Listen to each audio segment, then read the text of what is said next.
Santa's Dark Secret, Part 1. Snowflakes like glittering stars shimmered in the night sky as the Winters family braved the frigid path towards Evergreen Valley. Within its frost-kissed pines and winter winds lay a shimmering paradise, the North Pole.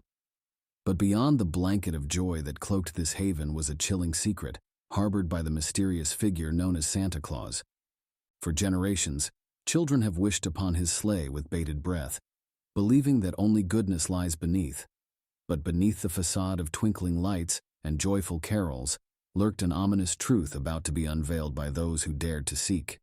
The Winters family journeyed into the abyss of the North Pole, expecting whimsy and enchantment. But instead, their bravery exposed a sinister revelation that forever tainted the mirth of the season. As they trudged through the whimsical wonderland of the North Pole, escorted by elves with eyes that glinted like knives and cheeks flushed with a poisonous fever, an icy sense of unease skittered through the frost-laden air. The magic of Christmas had been twisted into something sinister, malevolence lurking beneath the surface like a shark prowling just below the waves. Yet the Winters remained oblivious to the danger that stalked them, their excitement blinding them to all else but presents and decorations. The night of their arrival, as the family settled into their cozy lodge adorned with tinsel and stockings hung with care, a curious discovery awaited them.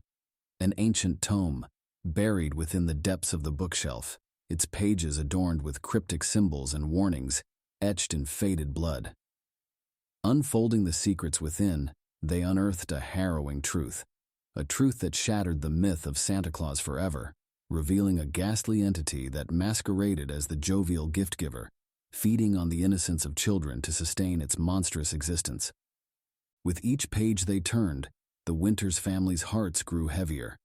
They had unknowingly stumbled upon a dark conspiracy, one that threatened to consume them if they didn't act fast. The entity, known only as Krampus, was a demon of old, banished by St. Nicholas himself for its wicked ways. But over time, it had regained its strength and slowly infiltrated the world of humans through the guise of Santa Claus, luring innocent children into its grasp with promises of toys and candy. The Winters family knew they had to act swiftly if they were to stop Krampus from taking any more children. Armed with the knowledge they had uncovered in the ancient tome, they set out to find the source of Krampus's power. It wasn't long before they discovered the dark heart of the North Pole, a place where the ice shimmered black and the air was thick with the stench of decay. There, in the very heart of Krampus's lair, lay a cursed tree, its branches gnarled and twisted like the fingers of a corpse. This was the source of Krampus's power, and they knew that they had to destroy it if they were to save the innocent children from his grasp. But as they approached the tree, a sense of foreboding washed over them. They could feel Krampus's malevolent presence lurking just beyond the shadows, waiting for them to make a misstep. With trembling hands, they lit the ancient torches they had brought with them and approached the cursed tree. As they drew closer, the ground shook beneath their feet, and the air grew thick with the stench of brimstone. Suddenly, Krampus emerged from the shadows, his elongated horns gleaming in the firelight. His eyes were filled with a hunger that chilled the Winters family to their very bones. But they stood their ground, determined to protect the innocent children from his grasp. With a menacing growl, Krampus charged towards them, his clawed hands outstretched. The Winters family held their ground, brandishing their weapons at the demon. As Krampus drew closer, they could see the veins on his forehead bulging with rage, and his breath was like a hot gust of wind. The battle was fierce and unrelenting. Krampus moved with an unnatural grace, his body contorting and twisting in ways that no human could. But the Winters family fought with all their might, determined to destroy him and free the children from his grasp. As the battle raged on, the cursed tree began to shake violently. Its branches whipped back and forth and its roots began to rip free from the frozen soil. It was as if the very earth itself was trying to protect Krampus. But the Winters family persisted, hacking and slashing at the demon's flesh with their weapons. And then, with one final blow, the cursed tree let out an agonizing scream and burst into a million splinters, sending shockwaves through the forest. Krampus let out a guttural howl of pain and disappeared into the darkness. The Winters family collapsed to the ground, gasping for breath, their bodies battered and bruised. But they had succeeded in their mission. The innocent children were safe once again, and Krampus was banished back to the underworld where he belonged. As they looked up at the starry sky above, they couldn't help but feel a sense of pride and accomplishment. They had faced the demon of the winter solstice and emerged victorious. And they knew that they would always be remembered as heroes in the eyes of the villagers, who would tell tales of their bravery for generations to come. But their sense of victory soon turned to dread as they heard a low growling sound coming from the darkness. Suddenly, a pack of wolves emerged from the shadows, their eyes glowing fiercely in the moonlight. The Winters family scrambled to their feet, readying their weapons once again. But the wolves were too fast, and they surrounded the family before they could mount a proper defense. With a snarl, the leader of the pack lunged at the eldest member of the family, who swung his sword with all his might.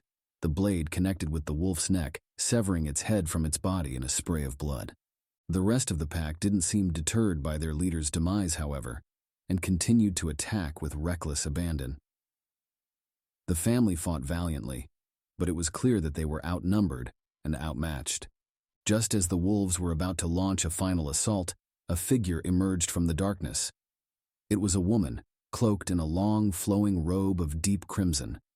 Her eyes glowed with an otherworldly light, and her hair flowed around her face like tendrils of black smoke. The wolves hesitated for a moment, as if sensing her power, and the Winters family took advantage of the pause to regroup. The woman raised her hands, and a blast of energy shot from her fingertips, sending several of the wolves flying backwards. With a fierce determination, the woman continued to fight alongside the family, her powers growing stronger with each passing moment. Together they battled the pack of wolves, until finally, the last one lay still on the ground. Breathless and exhausted, the Winters family turned to thank their mysterious savior. But she was already gone, disappearing into the darkness once again. Shaken but grateful, they made their way back to the village. As they walked, they spoke in hushed tones about the strange woman who had come to their aid. Days passed, and the Winters family couldn't shake off the memory of the woman in the crimson robe. They talked about her at every meal, wondering who she could be and where she came from. Some said she was a witch, others said she was an angel sent from God himself. But one thing was for sure, they all agreed that they wouldn't have survived that night without her. As the days turned into weeks, the memory of the pack of wolves that had attacked them began to fade. Life in the village went back to normal, and the Winters family went back to their daily routine of farming and hunting. But deep down, they all knew that something wasn't right. One night, as they sat around the fire, they heard a faint knock at the door. Curious but cautious, the eldest member of the family approached the door and opened it slowly. There she stood, the woman in the crimson robe. "Please come in," the eldest member of the family said, gesturing for the woman to enter. The woman stepped inside, her eyes scanning the room before settling on the family. "I've been watching you," she said, her voice low and melodic. "You are brave and strong. I can see that you will need my help again soon." The family looked at one another in confusion. "What do you mean?" one of them asked. "There is a darkness coming," the woman said, her eyes growing dark. "A darkness that threatens to swallow this village whole. But with my help, you can fight it. You can protect your home." Without another word, the woman in the crimson robe turned and left the house, disappearing once again into the night. The Winters family spent the next few days in a state of unease. They didn't know what the woman meant by darkness, but they knew that they had to be prepared, so they stockpiled weapons and supplies, training themselves in the art of combat and survival. They spent endless hours perfecting their techniques, readying themselves for the moment when the woman in the crimson robe would return. And return she did. One evening, as they were sitting around the fire once again, they heard the unmistakable sound of howling in the distance. It was louder than any other howl they had heard before, and it sent shivers down their spines. Without warning, the door burst open and a pack of wolves charged into the room. The Winters family fought bravely, slashing and stabbing at the beasts with their weapons. But it soon became clear that they were outnumbered. Just as they thought they would be overcome, the woman in the crimson robe appeared once again, wielding a staff made of twisted wood. With one swift motion, she sent the wolves flying backwards, their bodies slamming against the walls. "You have done well," she said, her eyes glowing in the dim light. "But this is only the beginning. The true darkness is still to come." The Winters family stared at each other, a conflicting range of emotions apparent on their faces. Fear and courage clashed within them. They knew the danger that lay ahead of them, yet they refused to back down.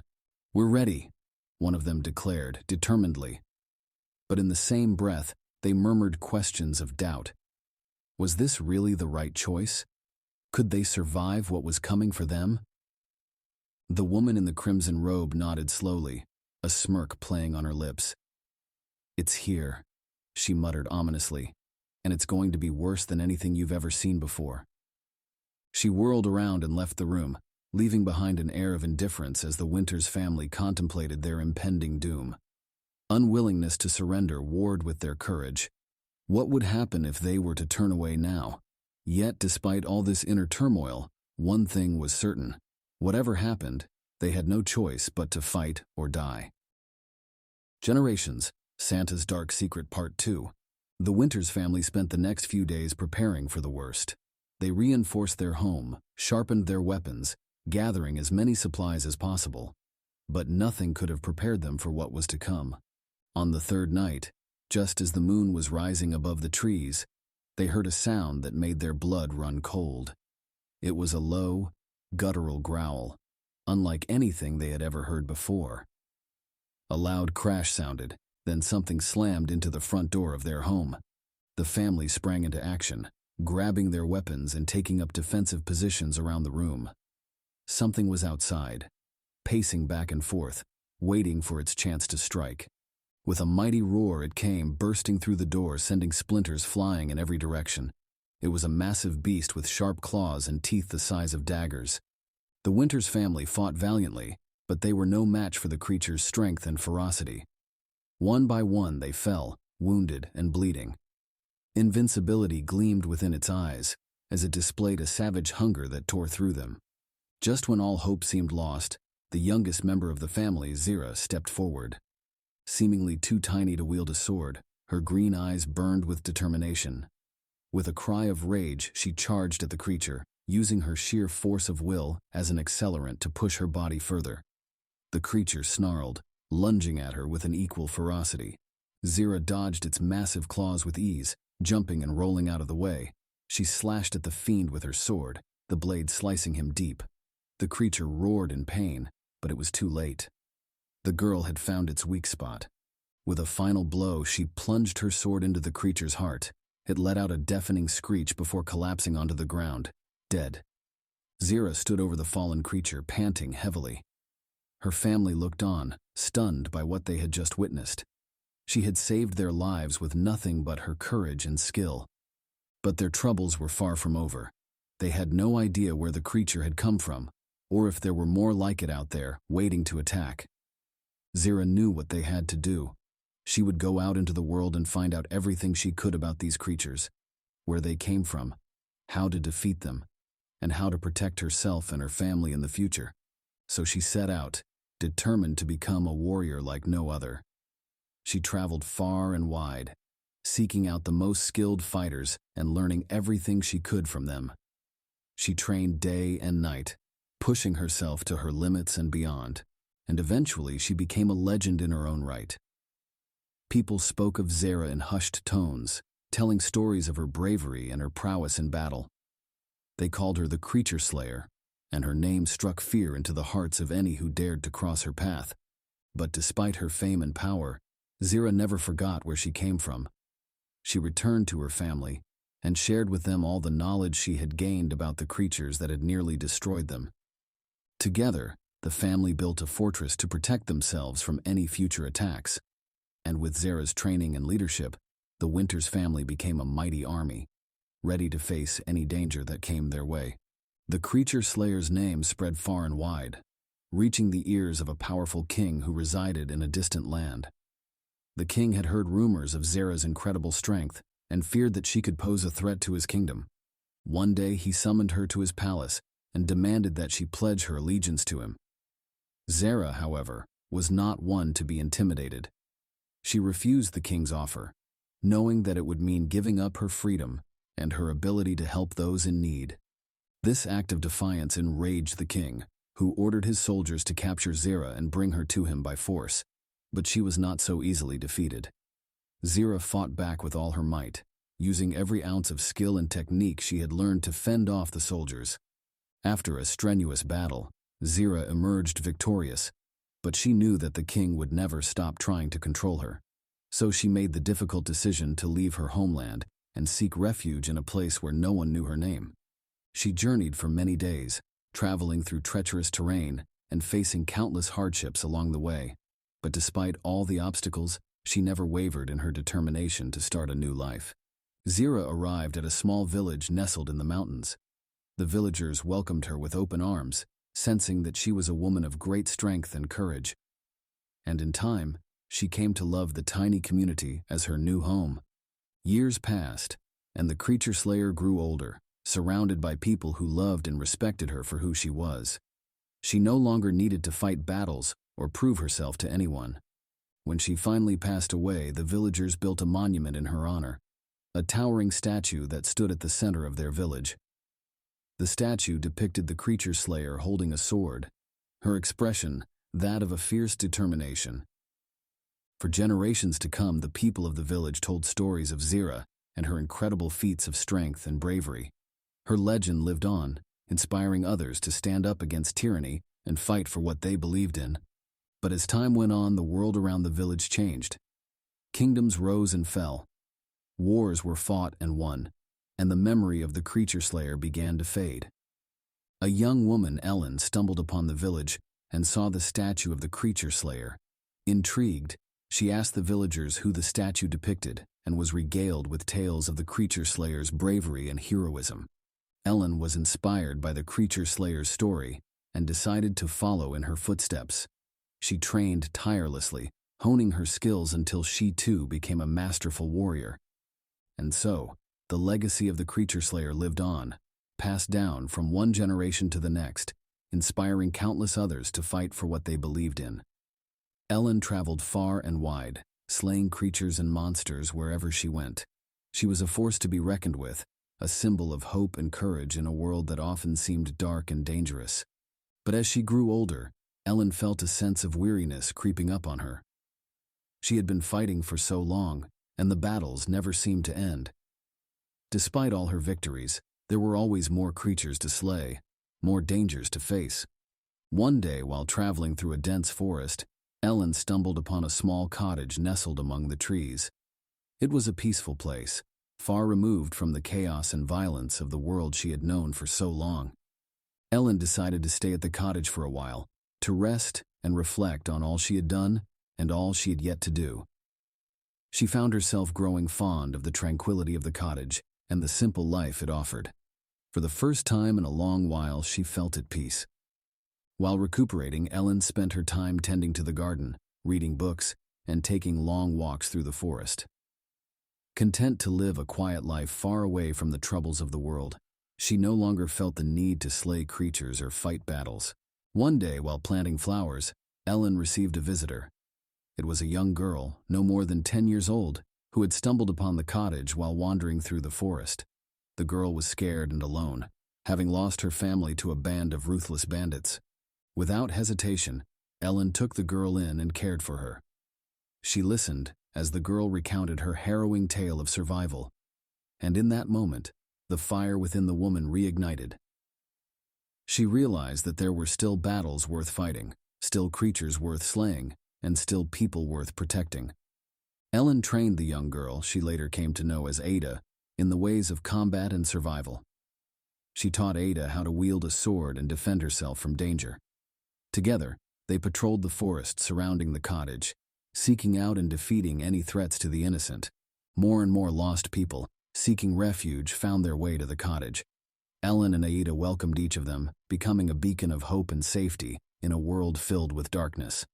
A trickle of visitors soon became a tight-knit community of warriors, protectors, and survivors, all united in the fight against evil.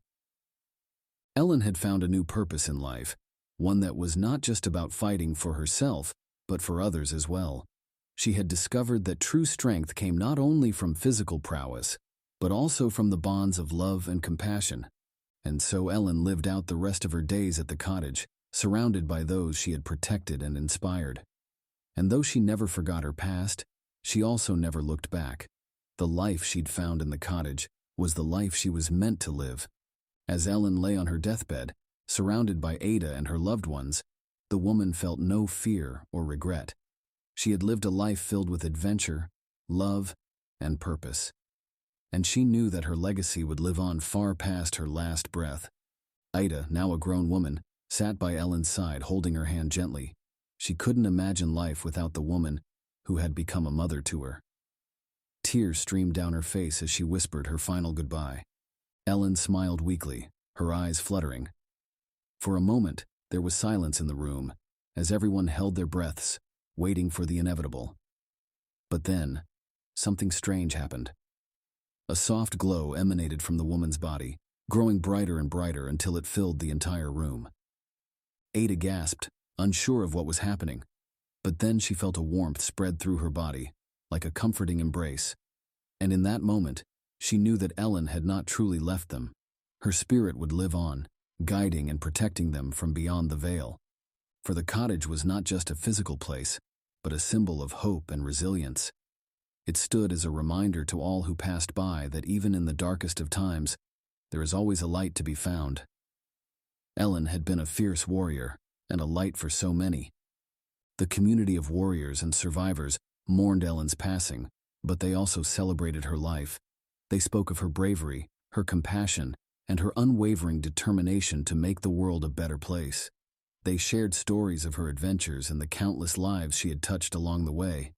In the days following Ellen's passing, Ada found herself drawn to the cottage.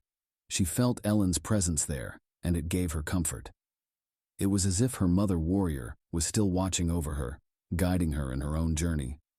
As she walked through the cottage, Ada noticed a book on the shelf that she had never seen before.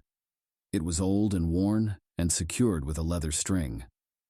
Ada reached out and pulled it from the shelf, flipping through the pages. It was a journal, filled with Ellen's thoughts and reflections on her life.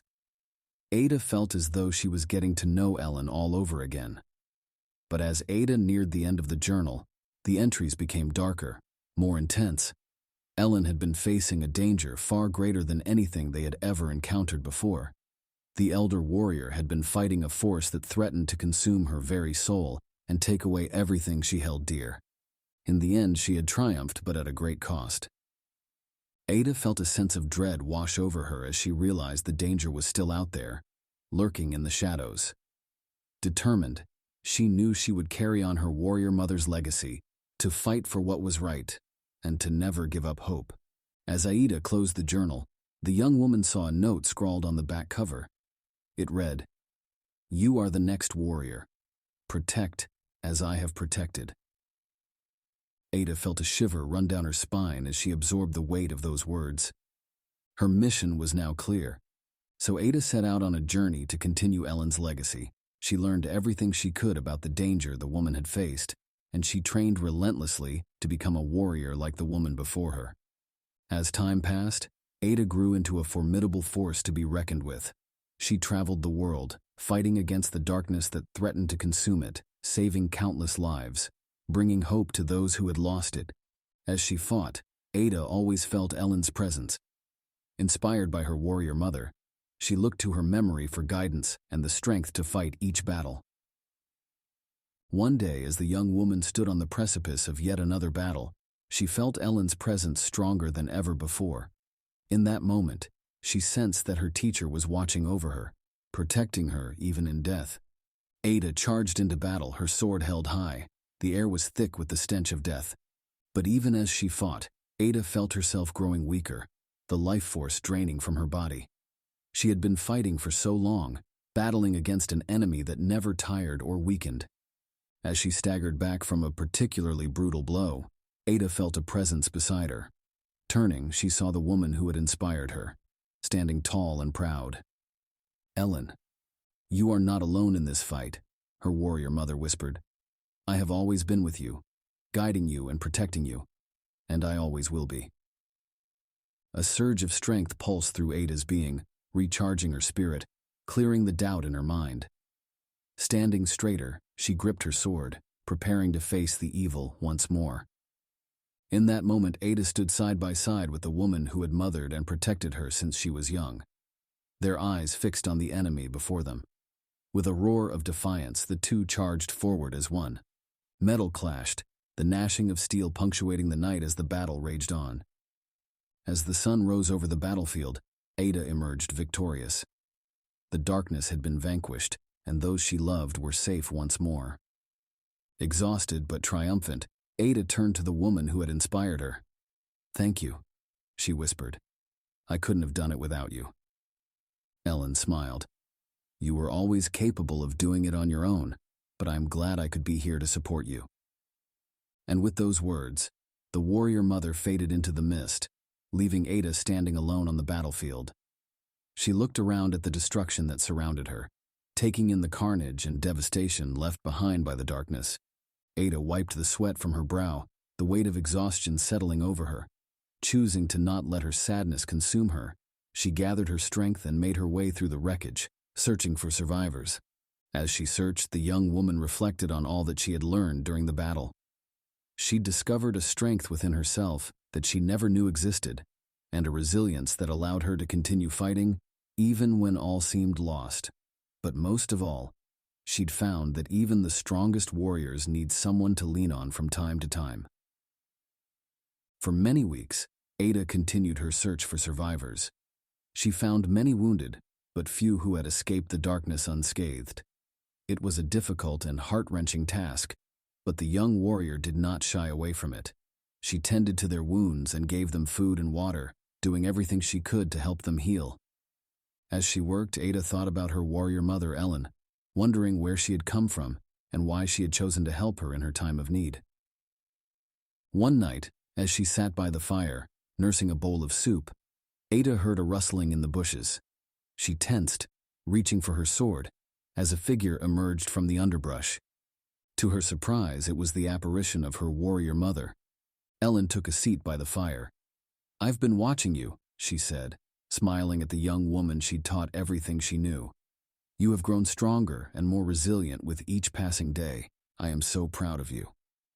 Ada's heart swelled with pride, but then she noticed an unsettling sadness in Ellen's eyes. "What is it?" Ellen groaned. "I have something of the utmost importance to tell you," the warrior mother said. "I am not from this world.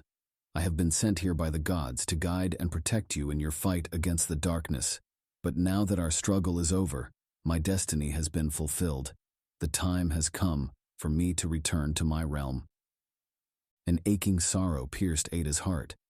She couldn't imagine being without her teacher and confidant. "Can't you stay just a bit longer?" she pleaded. "There are still injured to tend to, and so much left undone." "Alas, it cannot be," Ellen replied. "But before I depart, take this as a token of my gratitude." With that, she pulled out a small crystal pendant from beneath her cloak and offered it to the young warrior. Its facets sparkled brightly in the moonlight. "Thank you," Ada breathed, cradling the precious gift in her hands. "I will keep it close to me always." Ellen helped Ada to stand. "It's time for me to go," she whispered, smiling at the young woman who had been like a daughter. "But never forget what I told you. You have within you a strength that surpasses any obstacle ahead of you. Embrace it always."